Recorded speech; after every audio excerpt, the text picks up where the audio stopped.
And we're joined now by New Mexico Governor Lujan Grisham, who spoke at the convention last night, focused on responding to the threat of climate change. Take a listen.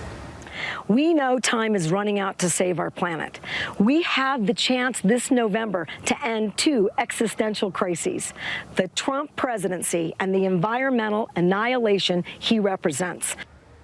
Governor, we thank you so much for joining us. Now, you focus your remarks on the need for investments in tackling the climate crisis, also to create jobs. But the head of Biden's transition team, former Senator Ted Kaufman, told the Wall Street Journal this week, and I'd like to quote, "I do not think it'd be a big increase in federal spending because I think basically when we get in, the pantry is going to be bare. We're going to have limited funds to do what we're going to do." Do you agree with that? And if he wins, any concerns that the Biden administration won't be able to make massive investments in things like clean energy and green jobs, especially if Republicans still have control of the Senate?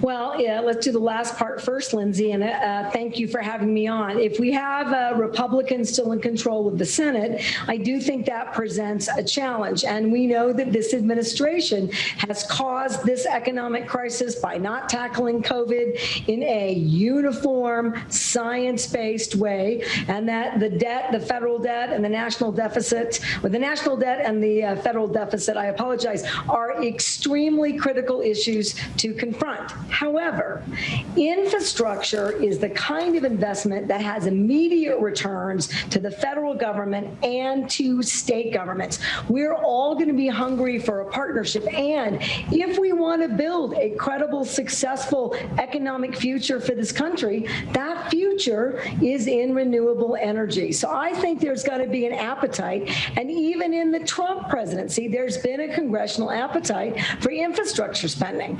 We just can't get a deal because I don't think the president's really interested in investing in America. He's only interested if that investment somehow benefits him directly. Of course, tonight we're going to hear from Vice President Biden. There's been some criticism that the convention hasn't discussed enough specifics on the agenda of what a Biden administration would do, what it would look like. Does Joe Biden need to do more now to detail exactly how he'd tackle issues like the economy tonight? And what are you specifically looking to hear from him? Well, I actually like feeling that one-to-one, you're talking directly to me. I think that the majority of the keynote type speakers have really done that. I feel like they're sitting with me at either my kitchen table or in my living room. He is very effective at that. And, you know, we're all grieving. Americans are grieving that we have lost family members, or we've got very sick family members related to COVID. Parents are grieving that they don't have what they can count on, a public education system that can deal with education during a pandemic. I think we all want to know, family businesses have been lost. They want to know that that compassion, that empathy, I've had to grieve. And I've built myself back, right, with the love, caring, compassion of a family. You need a federal government that cares about you, and a federal government that cares about you can actually deliver for you. And then I hope here's an opportunity for him to talk about a multitude of things he wants to do, including, I'll go right back to climate change and then to somewhere else. Look, we are leading New Mexico. I'm very proud of that. We know that our rural communities, and we're a minority majority state, every community, right, has Hispanics and other communities of color who are disenfranchised and disadvantaged by environmental issues and lack of investment in a new economy. He needs to talk about that again. He needs to talk about investing in education. He needs to talk about the American dream should have already been available for every community of color. And he needs to talk about how these economic investments really get to working families and protect them, including healthcare access and reduction of healthcare costs. And when he does that, he can give surrogates like me an opportunity and platform to do more in these communities. Look, it's all different in a COVID world. No campaign has really thought about how they can connect to individual voters. This is his chance to open their eyes, open the door, and then I and other surrogates, we need to get get to these relationships in our states and surrounding states to make sure that we deliver for Joe Biden and Senator Kamala Harris. And that's exactly what I intend to do.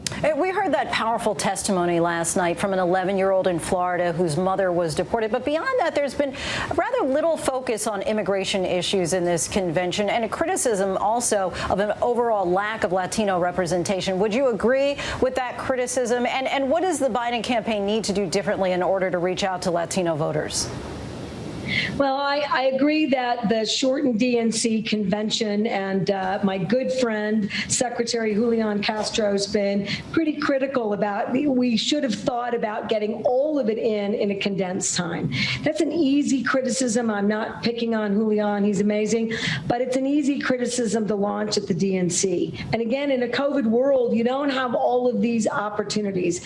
I have not seen any campaign do enough in any context to really reach Latino and Hispanic voters. And immigration is a tough issue to take on. And I do want and expect that this administration is going to be very clear, the Biden-Harris administration, and in this speech tonight and beyond, that we are talking about DACA and DAPA, protecting our families who know really no other country other than this one at their own. They serve this country. They're veterans. They're entrepreneurs and small business owners. We also know that immigration reform brings in at least $1 trillion, right, into the federal and state economies. It makes no sense, and family separation is not gone. And the trauma that this country has inflicted on those families, we don't allow anyone to legally immigrate here, and we aren't taking care of the crises that are happening in our Central and South American countries. We must do a better job, and again, between now and November, let's see how much we get tonight, and let's make sure that all of us that care about having a brand new opportunity in the White House, that we're talking about these issues. This is not a country that's cruel. And to see a White House that's used cruelty as their effort in all policies, we should all be done with that. And I firmly believe Hispanic families, Latino families, minority families and communities all across this country, they want fairness, equity, empathy, and a real opportunity to achieve the American dream. That includes immigration reform. Governor Michelle Lujan Grisham, we thank you so much for your time. I appreciate you coming on the show tonight. Thank you very much, Lindsay. Hi, everyone. George Stephanopoulos here. Thanks for checking out the ABC News YouTube channel. If you'd like to get more videos, show highlights, and watch live event coverage, click on the right over here to subscribe to our channel. And don't forget to download the ABC News app for breaking news alerts. Thanks for watching.